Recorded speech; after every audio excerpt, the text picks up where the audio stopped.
င်္ဂလာတရားမင်္ဂလာစကားဆိုပြီးတော့မင်္ဂလာရှိတဲ့နေရာမင်္ဂလာများဆက်ရောက်လို့လားမင်္ဂလာခါကြပြီထီးရင်မင်္ဂလာတည်းရေးသွင်းလို့ကြီးညာ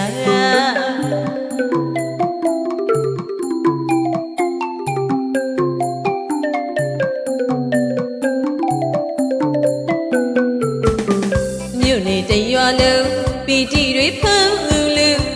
ပြုံးရွှေချင်း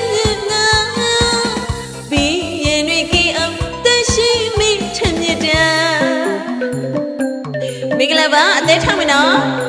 အသေးမထောက်တဲ့လူအဖေဖြစ်ကြပါစေတော့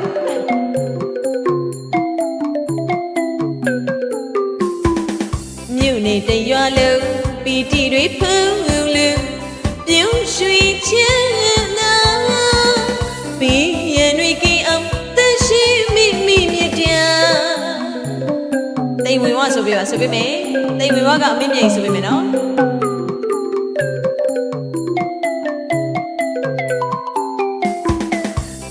စိတ်နှပြမှာလူအိတ်စာပြေဝစေကြောင်းတောင်းစုပြုမိအခုမကြရလိမ့်မလွယ်ပါပင်ကလေးလူမွေးလေးတာစိတ်ဤပမာပဝေးချင်းမြလူရွှေလဲကြဘူးရာပင်ကလေးလူမွေးလေးတာစိတ်ဤပမာပဝေးချင်းမြလူရွှေလဲကြဘူးရာတူနဲ့တူမမြတ်တာစနေချစ်ပါခင်မ